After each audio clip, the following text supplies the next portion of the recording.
mazvita pamusoro wevafundisi. Ndinoda kutenda Mwari nemukana wamandipa wekuti ndishumire evhangeri inotipa upenyu. Regai nditende zvekare kunyangwe mufundisi kucherera na mufundisi Katsande wekuPretoria kana kuti Tswane seketi wanditenderawo kuti ndisvike pano.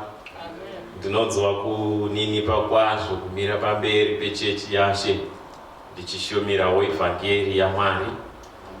Regai ndiremekedze mhuri yangu isiri pakati pangu. Ndaudzwa kurwadziwa wachitendeka mhuri yavo vamwe nevamwe, ndikati ndasiya yangu wakomana. Asi regai nditende Mwari wandibvumirawo kuti ndiuye. Ndinoitwa Baba Musena, ndine vanasikana vaviri. Regai ndipewo kaCV kangu kadiki diki, Pauline na Grace. Chazoita kuti mai wachirega kuuya inyaya yekuti takatarisira zvekare kamwe kechitatu, saka ndati havazofambe mazuva acho akuita achiswedera. Tinoda kutenda Mwari naizvozvo takambotarisira. Ndinoda kutenda Mwari, ndichaverenga mascripture anenge matatu. Ndichaitawo ndichiti mhanye kwazvo kuitira kuti ndigogona kubata nguva. Regai nditende muparidzi anga ari pano, patanga mufundisi, kukazouya baba hanzi Dinani. Oho, mazvita tatosangana panapa sita kutotanga kutozivana pichana. Regai nditange nekutenda magwaro ese averengwa nezvataurwa zvanga zvichindinakidza kwazvo. Ichokwadi pandabvunzawo kuti theme yakamira sei, kuitira tusazorowawo dondo nayi. But ndangonzi fambai sezvamunoda, ndokunzwa vese vatanga kuti tingori muline 1. Amen. Saka toda kutenda zvinhu zvaMwari zvakarongeka. Hallelujah. Pandanga ndichinzwa nezvemukadzi akauya kuna Jesu nokuda kwemwana wake airwara. Jesu vanota kunge vari kunyomba, voti handingapi chingwa chevana kuimbwa. Saka Jesu chinozonyanyisa kuvanakidza pazvinhu zvese, rudaviro nekupesista kwakaita mai. Mai vakati kunyangwe mbwawo dzinombodyawo pamafufu atenzi. Tenzi ndokubva vanetseka kuti kokutaura rudzi kwakadai. Haleluya. Munoziva pane mamwe manzwi anobata tenzi. Kuti kokamutaurira kaIsraeri yose handisati ndakanzwa, but kemhando iyi kanondibata. Haleluya. Ndokubva pataurwa nyaya yaDhavhidha yandinakidza. Pane umwe munhu akataura akati munoziva kare makwai aifa pamberi pemufudzi, but nguva yasvika yekuti mufudzi anofira makwai ake. Hakuna nyasha dzinodarika idzodzo. Pane nguva yekuti makwai aifira pamberi pemufudzi, but tauya munguva yenyasha yekuti mufudzi anofira makwai ake. Saka Dhavhidha anopresenta kaukristu mukati kekuti paiuya shumba kuzodya makwai, waidambura shumba aisatiza. Regai ndingoverenga pavhesi yavambozosiyira pazasi pa39. Zvino Dhavhidha akasungira munondo wake pamusoro penguo dzake, akaedza kufamba nokuti wakanga asino kumbodzidza izvozvo. Dhavhidha akati kuna Sauro, handigoni kufamba nadzo nekuti handina kumbodzidza. Haleluya. Sauro apfekedza Dhavhidha nenzira yekuti akwanise kurwa. But Dhavhidha ane kamwe kakunzwisisa kuti kamurwiro kangu akasike kupfekedzwa nevanhu. Ndanomira neni kunyange kumakwai wairwa neni ndisina kupfekedzwa.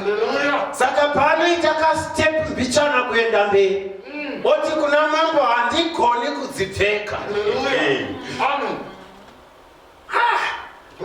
asi ndanakirwa pa.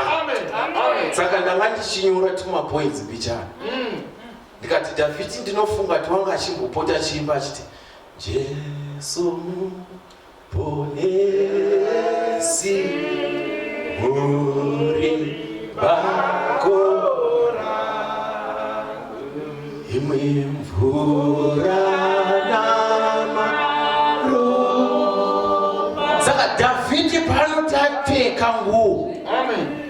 Obva ati aiwa zvinguo zvazvisi zvangu. Jesu ndiro bako rangu. Saka panoda kuti warukei nadzo kuti dzandina kungodzipfeka. Panga achiterera CV yaGoliath. Anosvika pakusanzwa pati yakamukoshera. Inomesheniwa kuti ndinouya kwauri naMwari. Saka panoona CV sina kuzara kuti advantage. Hallelujah. Goliath ari kutaura zvakawanda zvine chekuita naye sezvataurwa nemuparidzi. Kuti haana chakambomeshena chinoti Mwari. But zvese zvaimeshena zvaiti iye. Wafana mazuva ano akadanzi ndini ndinorira. Saka Goliath ndiye airira. But David haana zvakanyanya zvinorira. But zvanotaura ndezvaanorira anova Mwari.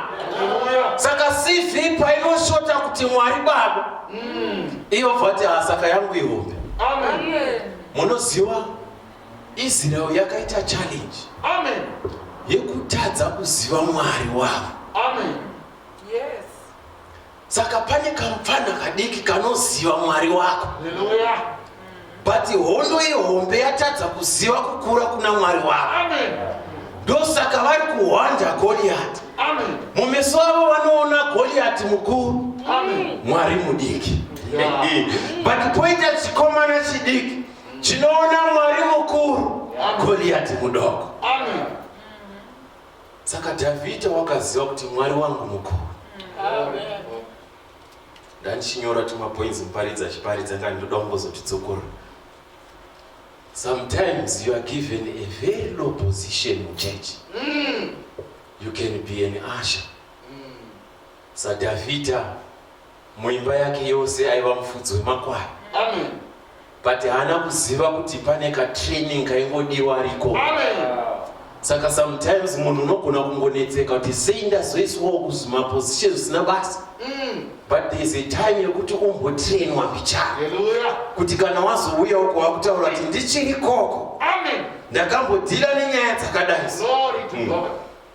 David anomiririra hunhu hwaKristu Jesu.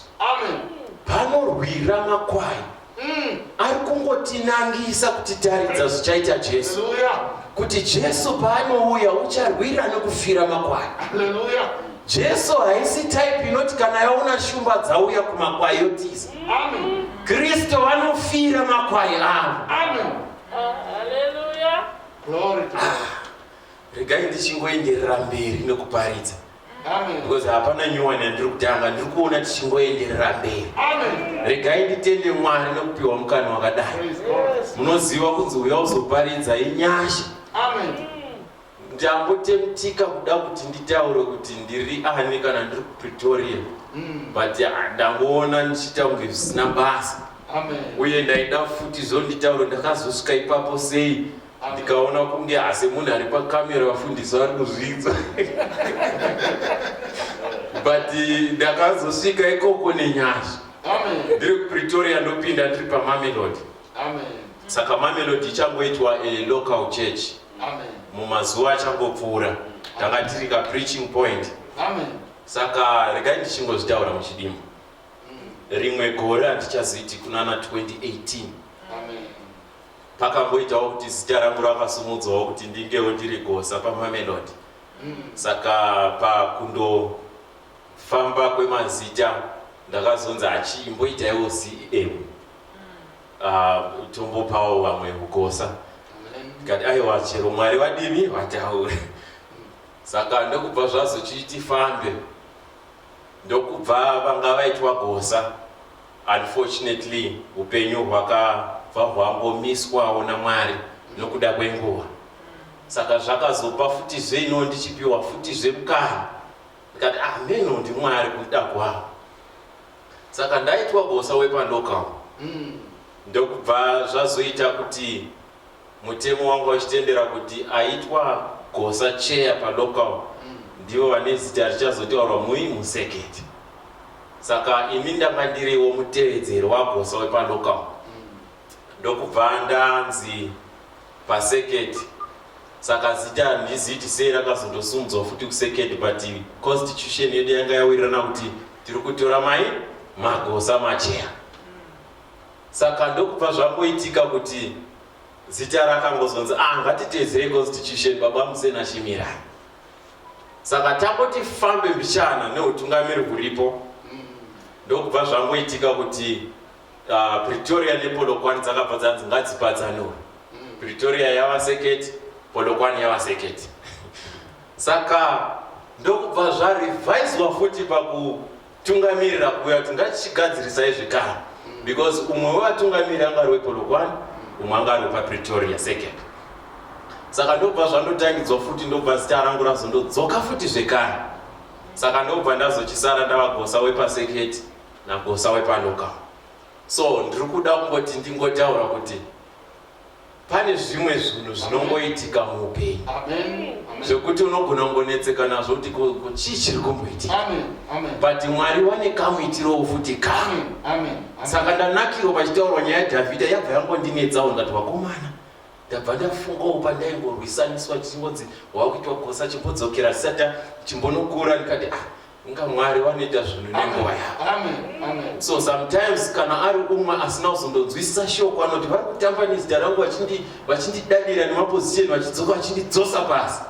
But kana munhu achiziva zvake shoko anenge achingoti Mwari vari kuziva uye vane nguva yavo. Haleluya.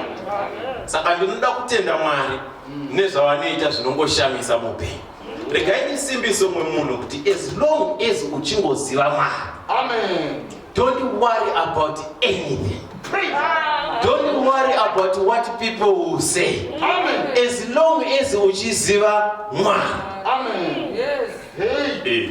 Regai ndidzokere kuOld Testament kune bhuku imwe inonzi vaLeviticus. Ndobva ndazopinda kuna Mark ndopedzisa kuna Luke. Tinenge tapedza. Nguva yandapiwa yakareba kwazvo, dzimwe nguva ndinowanzo kuzonetseka kuti ndiipedze yese. Asi nhasi ndohwa kuti ndingangoedza. Nhasi ndingangoedza.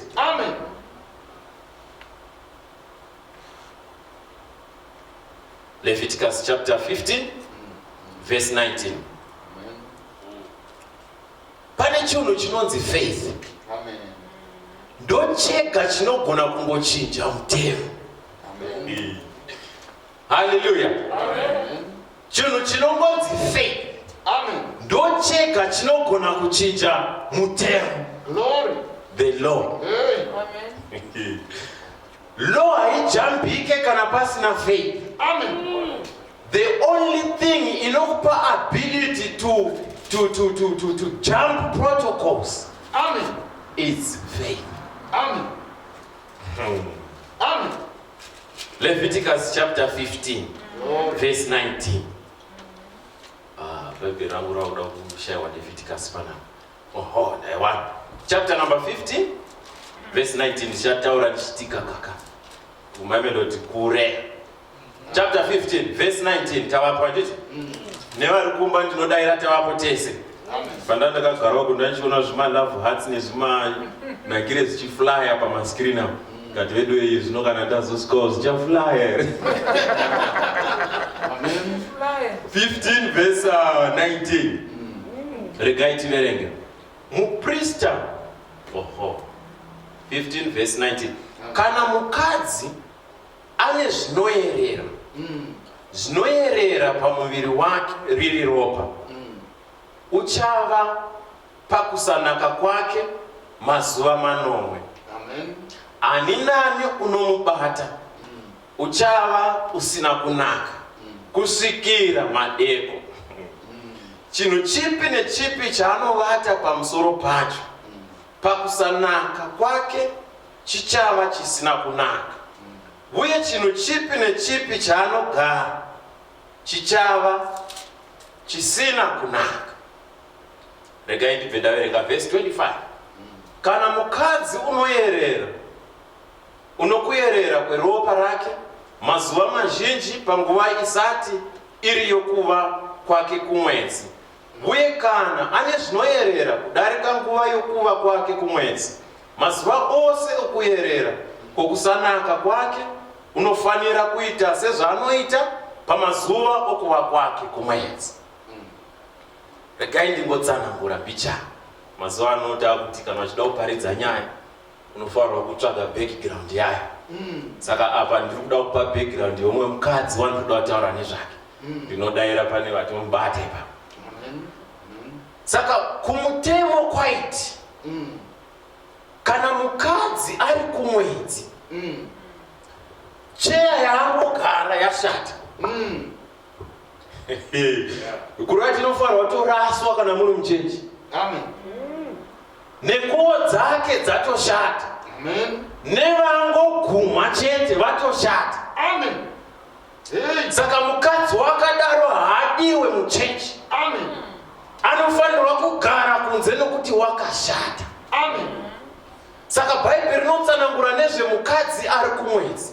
Amen. Yozotsanangurazve neane situation inenge yekumwedzi. Amen. Kurati kana ane problem yeropa wakaipa. Amen. Tikati wakomana dei zvakaramba zvakadai. Amen. Wakadzi waigona kungoatenda service 3 times a month. Yechi4 washata. Hallelujah. Amen. Ndo zvaitaura mutemo. Amen. Mukadzi kana angodaro washata. Anzi kunyangwe murume wake chaiye akangomuguma akadaro nemurume washata. Amen. Ukamuguma makuseni unenge wakashata kunosvika manheru. Amen. Mukadzi anenge akashata for mazuva manomwe. Ndaverenga neshona manomwe ndo mungadiziva kuchireko. Kurati vhiki yose wakaipa. Mark chapter 5 verse 25. Mark chapter 5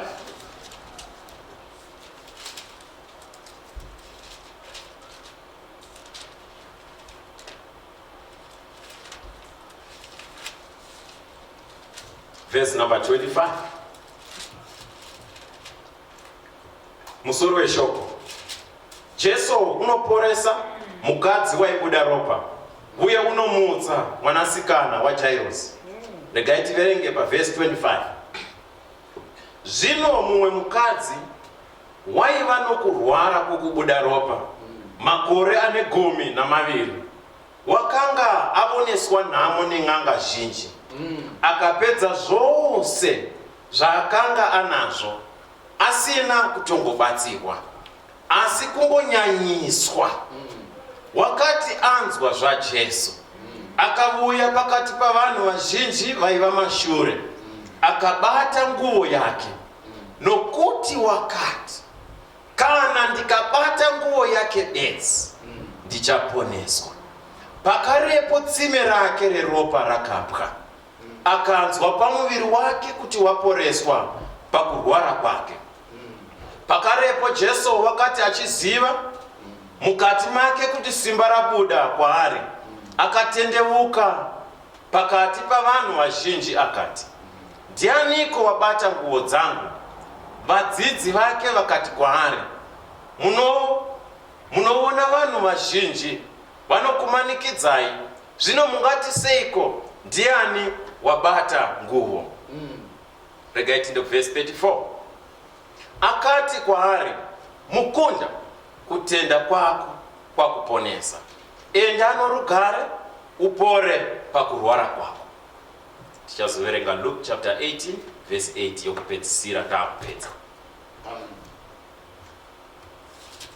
Bhuku yataverenga yekuna Mark iri kutsanangura nezvemukadzi ane nyaya yataurwa pamutemo. Amen. 12 years munhu achirwara. Imagine kuti munhu akangobleeda zve 1 hour, ganda rake rinochinja but tina mai vane 12 years vachirwara non-stop. Ndinoda kudaira kuti mai ava nyaya iyi yekuna vaRevhitikasi vakaenzwa. Kuti mukadzi wemhando uyu haadiwe padhuze nemaprista kana kuti vanhu vaMwari. Haleluya. But pane chandinoda kutenda zvekare kuti wakanzwa nezvekuti kuchauya Mesaya. Haleluya. So paari ari kunzwa zvemutemo, but pane pamwe paakanzwa vaprofita vachiti kuchauya Mesaya. Haleluya. Saka paari hapamutendedze kuuya mutemberi. Saka hatina kumbonzwa kuti wakamboenda kuvaprista nenyaya yake yeropa vakakonewa. Hatina kuzvinzwa. Tinongonzwa akuuya pana Jesu. Saka waiziva kuti handitenderwe kuchechi, ndava pachangu ndakasviba.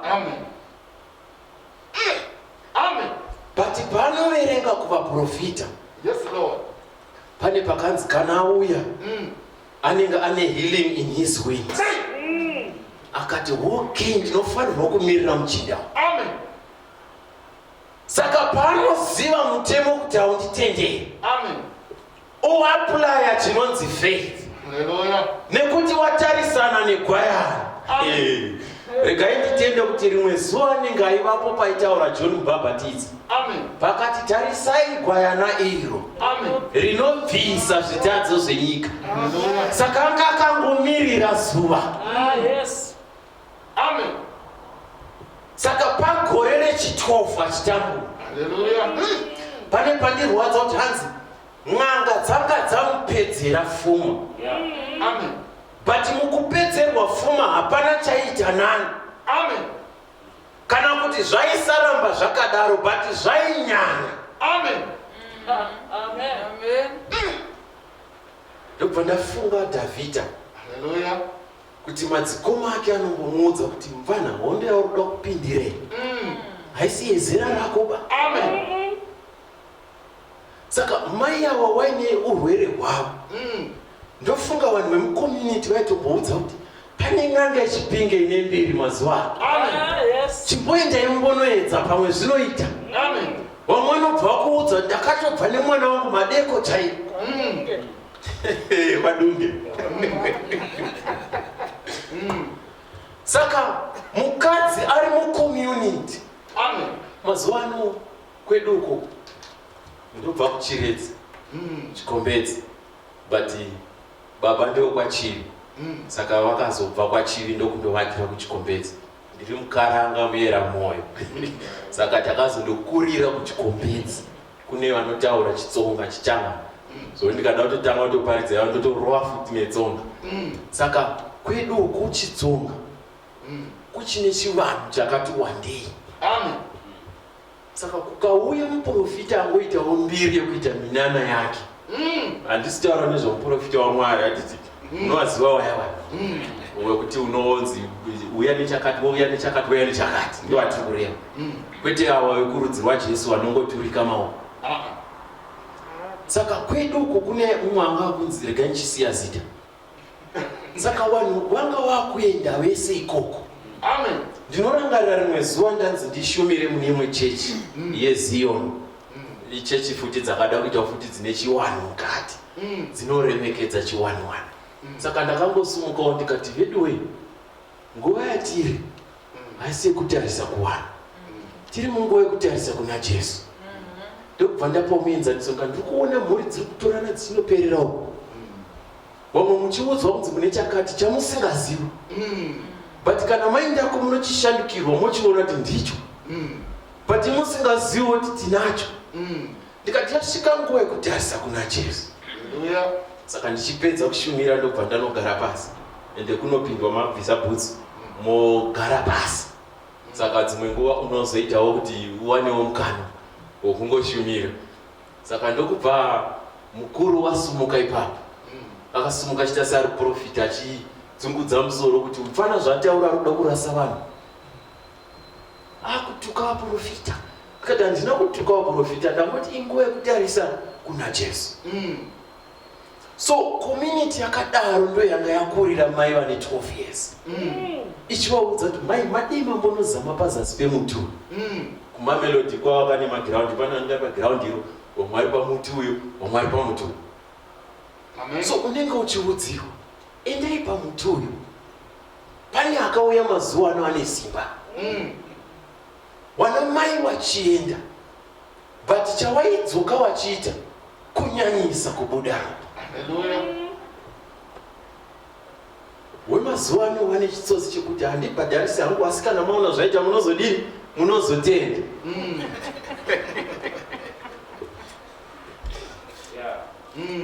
So mastatement ekuti handibhadharisi hangu asikana mati zvakaikuitirai mungozotenda. So chaiitika ndechekuti pfuma yaingopera. Urwere huchiwedzera. But mai ndokuona kuti ndini ndiri kupera.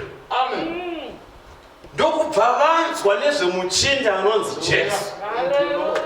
But Jesu waiva nerwendo rwokuendawo kundoporesa umwe.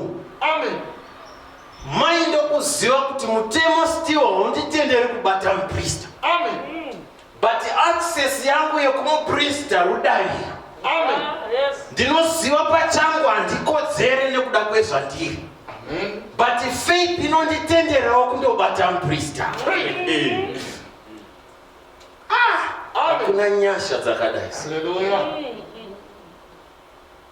So vanhu vanga vakatsikirira Jesu. Ndinodaira mapindiro aita maika ndekuti vaiguma munhu wese. Saka kubva kwakatangira radius yekukomba Jesu kwaisvibiswa. Because wandaguma anofanirwa kusviba. Kana uyo asviba wosvibisa umwe wacho. Saka radius yakapera kusviba. Kusvika mai vasvika pana Jesu. Mumwoyo mavo maingoti kana ndikangobata Jesu.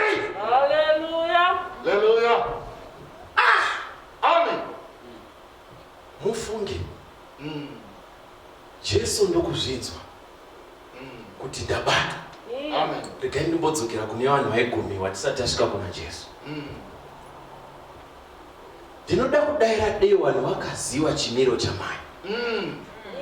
Wangadai wasina kutendera mai kusvika pamuprista. Nekuti kuna vaRevhi vaizviziva kuti kana saka waigona kuvharira muprista kuti asasvibiswa. Munoziva kune waidaidzira kuna Jesu wamachiti vadzingirei vari kuitira mambo noise. But Jesu achiti ndiwo wandakavinga ivava. Saka ndinoda kudaira kuti dzimwe shasha dei dzakangoziva chete kuti mai ava vakamhora. Kunyangwe nevadzidzi 12 vaide vakavharira mai. Imi munofunga kuti Jesu waisazviziva here kune shasha yakamhora iri kuzondibata?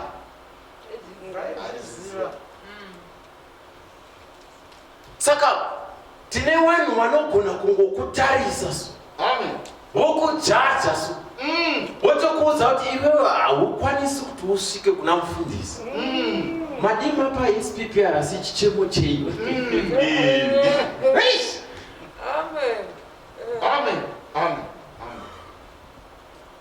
Woonekwa uri kufamba une bhutsi inenge yakandoroverwa zvipikiri mukondi. Unza haiwa baba madima mumira.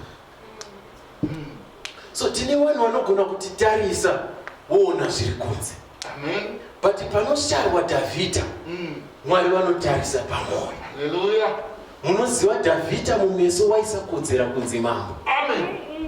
Nokuti zvaaipfeka semufudzi, vakafudza mombe vanozviziva. Kamupfekero kemufudzi hakamboenderani nemunhu anofanirwa kugara mupalasi.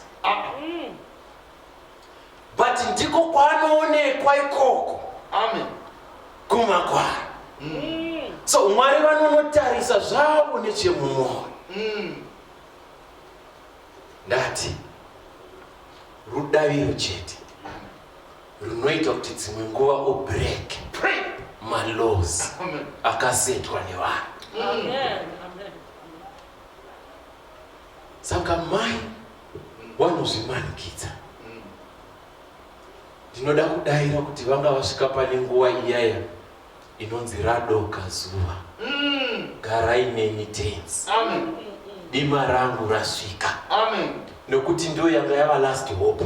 Amen. Dai zvakangoramba ipapo. Kana rufu munhu aidedzera. Ndichararamire. Amen.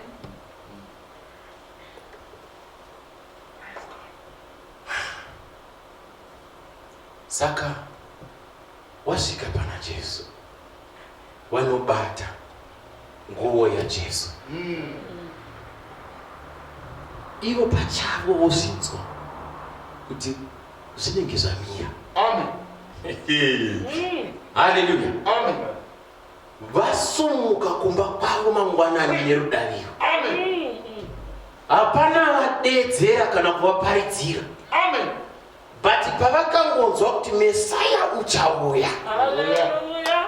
Pamwe rimwe zuva vaivamo pakaverenga Mesaya gwaro rokutanga.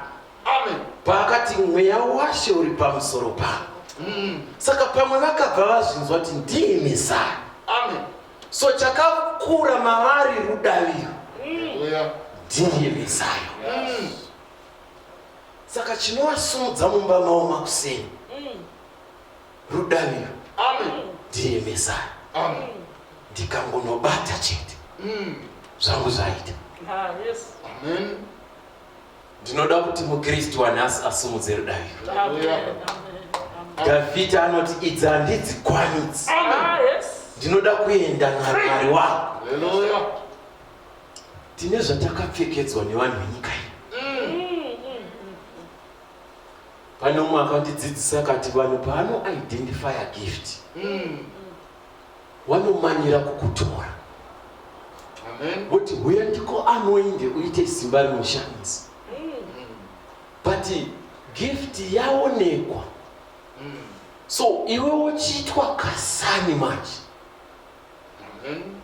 Why? Because wakangotangirwa kuonekwa gift. Pamwe iwe muridzi wayo usati waiona kuti yavapo. Amen. Saka unozomislidwa pakusvika pekuti wakunamata munhu. Amen. Wofunga kuti ndiye wacho wakandizodza. Amen. But Mwari wakati kudeedza kare. Kare. Hey. So vanhu vanonomanipulatewa so. Munhu ongokutangira kuona. Pane pandakanyora pastatus pangu ndati it's a gift to identify a gift. Either in you or in someone. Chipo kutoziona kuti ndine chipo. Saka ukasachiona manje unobva wanoiswa muchikoro chechipo. Zviri fani kupinzwa muchikoro chechipo. Nokuti chipo kupiwa. Amen. Saka mai vanoti wabata nekutenda. Munhu ngaabve kumba kwake nekutenda. Amen. Unoziva kune vanhu vanoda kumirira kukerengewa kune injini. Kuzogona kupa nekuti washumirirwa. Amen. But madii kungobvawo kumba kwenyu nokutenda. Hallelujah. Yes, Lord. Amen. Mai vanobuda mumba makuseni. Amen. Dzimwe pfungwa dzaiti mutemo haunditendiri kuenda panze. Amen. But dzimwe pfungwa dzaivati but zvinoita ukangoenda. Amen. Saka takakura mavari ifaith kudarika mutemo. Amen. Saka faith dzakavaita kuti vaite disobey the laws. Amen. Amen. Ndokubva vazvimanikidza kusvibisa vanhu vese. Amen. Ende chivindi chacho chekuda kunosvibisa nemuprista. Amen. Kwete muprista wemunhu Jesu. Amen. Ndokubva vasvika nerudaviro. Saka chinovhiringa Jesu pazvinhu zvese rudaviro rwemunhu. Amen. Amen. Muziva Jesu kana kuti handingakupi chingwa chevana kupa kuimbwa. Handina kuvinga imbwa ino. But chinova muvha. Amen. Kuzonzwa munhu kunyangwe nembwa dzinodyawo pasi petafura yatenzi. Amen. Jesu kuti vakomana mirai. Amen. Kubva ndichiuya kuIsraeri Hallelujah. handina kuona rudaviro rwakadaro. Amen. Saka chakanetsa Jesu. Mufunge pakazara vanhu vakatsikirirwa. Wonzwa kuti pane wandibata. But wakatobatwa ipapo pawakamira. Amen. Amen. Amen. Saka yemukadzi inopira Jesu asati aipindira. Amen. Muri kuzvinzwa? Yemukadzi yakatopera. Jesu asati ataura chinhu. Amen. Nokuti hanzi paakangobata iye pachake mumuviri wake wakazvinzwa kuti ropa ramira, muviri wangu wadzoka. Saka Jesu wapedza kubata, wonzwawo kuti ndabatwa, nokuti ndanzwa simba richibuda. Saka akadhirena simba raJesu. Ndimai vakauya nerudaviro.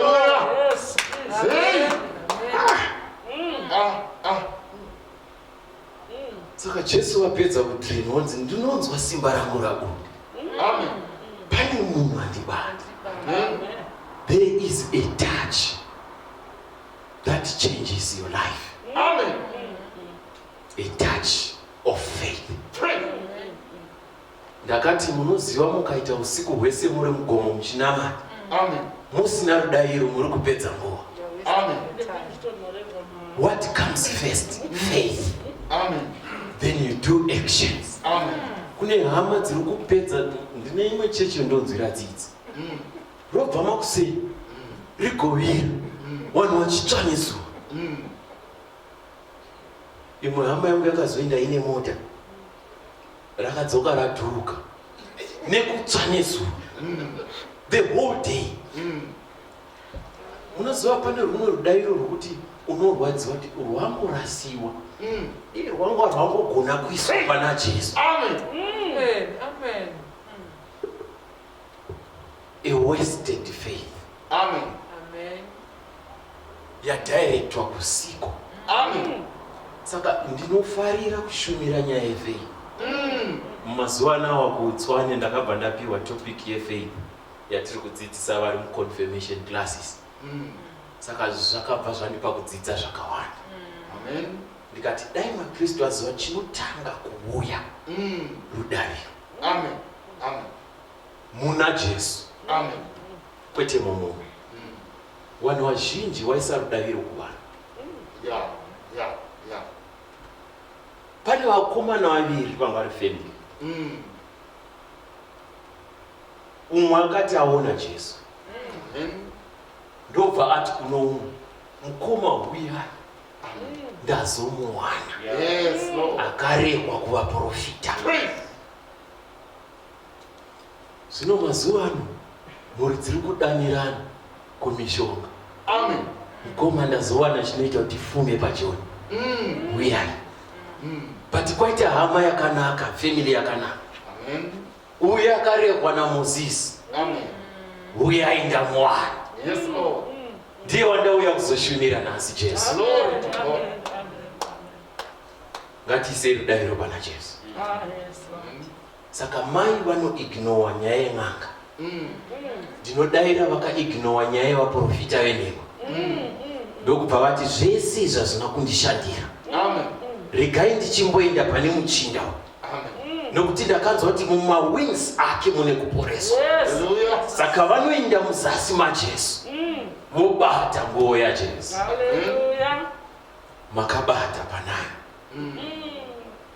Takambozoenda kune imwe nzvimbo kuZimbabwe, ndokuwana muprofita anga apedza kusungira vanasikana tambo tsvuku muruoko vese mueri.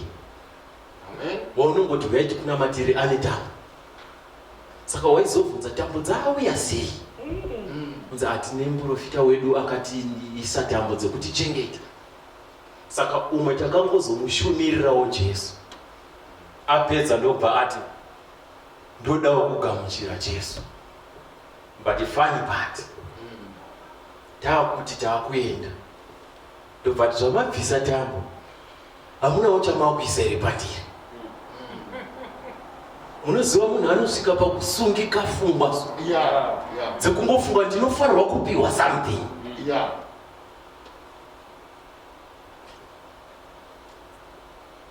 But Jesu anoti chienda, usazotadzazve. Saka mai vanouya neishu isingavatenderi kuti vamire pamuprista. But rudaviro rwavabvumidza kupinda. pane muimbi akazoti pindai zvenyu pindai zvenyu. Saka nyasha dzina Jesu dzinoshamisa. Yes. Ndinorangarira umwe mukadzi akabatwa achipfewa. Paanorasirwa pamberi paJesu. Ndinodaira akazvivhara. Oh, yes, Lord. Akati zvinokwandawiswa kunoku kumakata. Kunorema. Kana vanhu vanga vachida kunditaka. Kuzoti ivo mambo. Saka vanhu pavanonenera mhosva voudza Kristu, mukadzi anobva afunga kuti nyaya yanhasi ichandiremera. Saka maari ari kungotarisira kunzwa mutongo wekuti ngaatakwe. Saka haana kunzwa manzwi aKristu ekutanga kuti kana pane wakambozonzwa kuti ngaatakwe, akati mai weye ndafa. Haleluya. Amen. Ndatanga kutaura ndikati kune nguva makwai aifa pamberi pemufudzi. Tava munguva yekuti mufudzi anofira makwai ake. Tina Jesu wakatifira pamuchinjikwa. Anotaura kuti rudo rudzii rwakadai rwekuti ndinorasha upenyu hwangu kuti vanhu vaponeswe. Chakaporesa mukadzi rudaviro muna Jesu. Isa rudaviro muna Jesu. Challenge yako inopera. Mufunge kuna vaRoma kunotaura kuti nemoyo wako unotenda, nemuromo wako wopupura, shoko riri mamuri. Luke chapter 18 verse 8 ndakupedza. Luke chapter 18 verse number 8. Ndinomira pana Jesu ndiye dombo neyo yangu ndipo ndichamira ndinomira pana Jesu ndiye dombo neyo yangu ndipo ndichamira. Verse 8.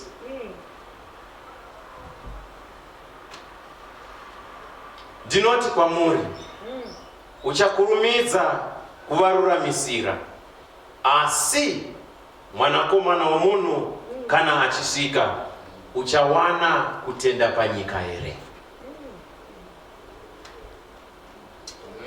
Ndokusiyirai mubvunzo uyo. Kana Jesu achiuya achawana here kutenda mamuri? Will he find faith in you? Mazuva tiri kurarama ari kureva. Vanhu vakuisa rudaviro pazvinhu zvese zvese.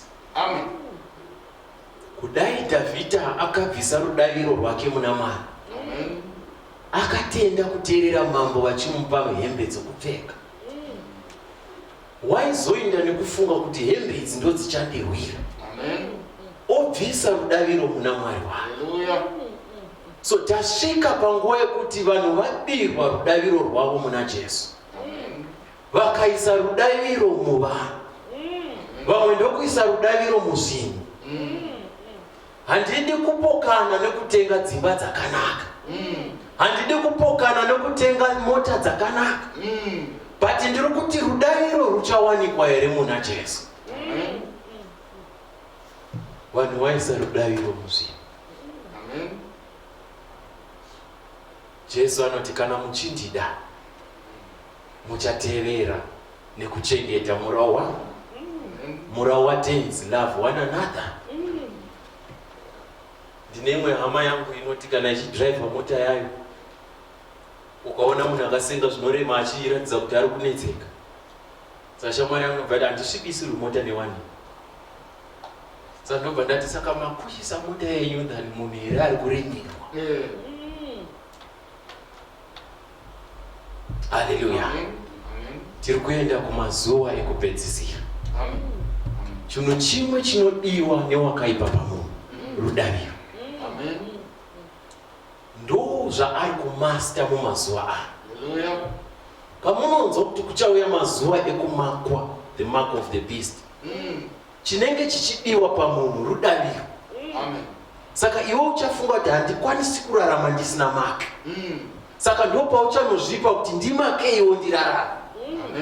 But hatiraramiswe nemake, tinoraramiswa naJesu. Hallelujah. So tiroda kuti tisvike patinonamata. Baba, dzorai rudaviro rwedu mama. Tine vhangeri dzatakanzwa. Varoma vanotaura kuti now faith comes by hearing. Hearing the word of Christ. Saka tine vhangeri dzatagadzirirwa nevanhu, dzinoita kuti tinzwe nezvevanhu kwete Mwari. Saka rudaviro rwedu rwodirectwa kuvanhu nekuzimu.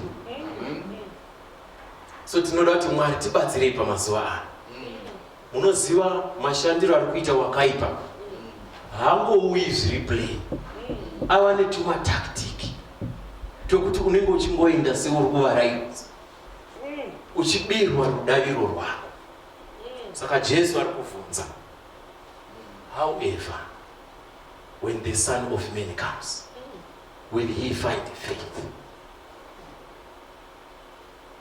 Chakaponesa mukadzi rudaviro muna Jesu. Whatever challenge, whatever situation you are in today, raise your faith in Christ Jesus. Ndio hope yedu. Hakuna kumwe kwatinowana rubatsiro.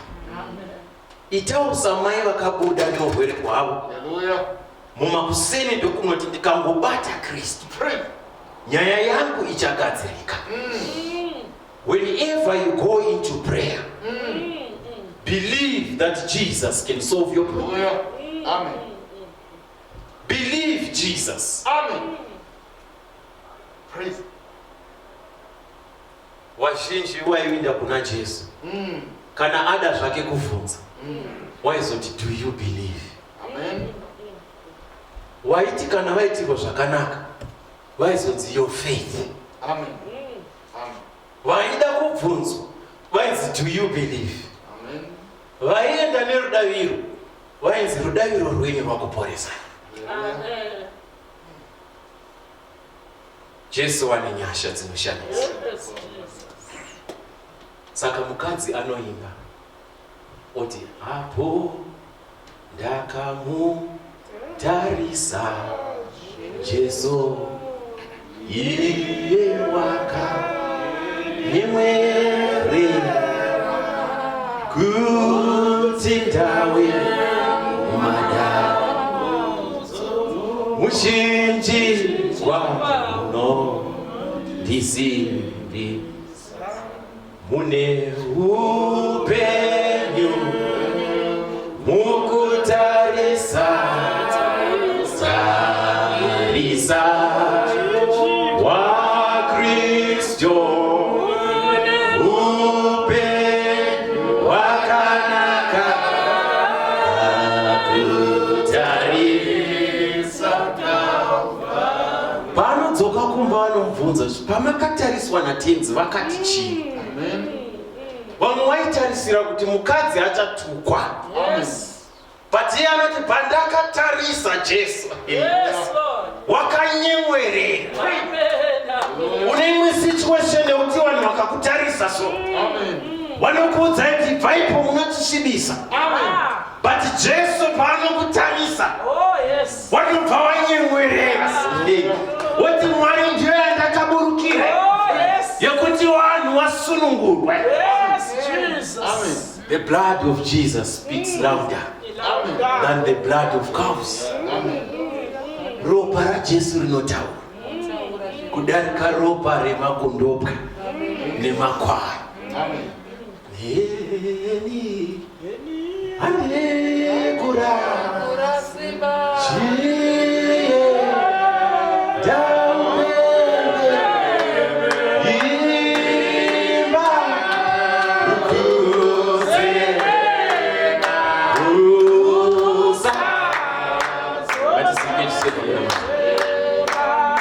Neniwo andikura chiye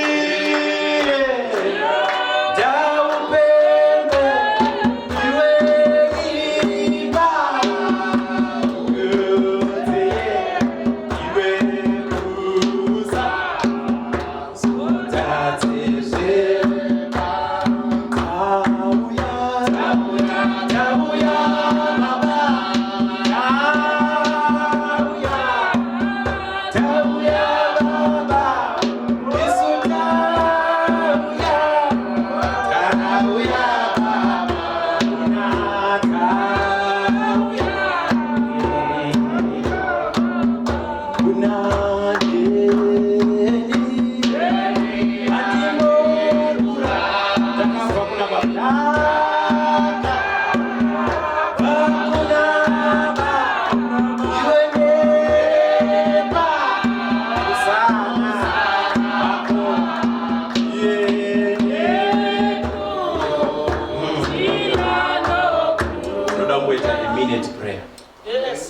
ndazosiya nguva kuvafundisi wedu handiziva chati pamunamato pavafundisi regai titende Mwari. Baba muzita raJesu mwene mwati azvinamatira tinokutendai Baba, tinokupai mbiri mazvita Jesu, mazvita Jesu.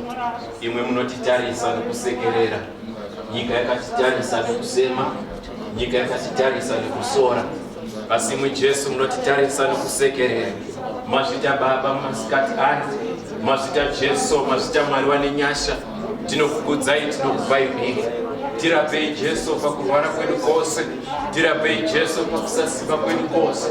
Tinokutendai Mwari nokuda kwiri shoko renyu ramakataura kuti iro basi rinotishamidza, iro chete rinotigezesa. Mazvita Jesu ndinokupai mbiri. Zita renyu ribatonzwe nokuti muri Mwari, hakuna akafanana nemwi Jesu. Tinoswedera munyasha dzenyu nokuda kwezvamakatiitira pamuchinjikwa. Tinowaniswa simba kuburikidzwa ndimi Mwari. Mazvita Jesu, mazvita Mwari, tinokupai mbiri, tinopa upenyu hwedu kwamuri. Tirangarirewo tiitire nyasha. We bless your name.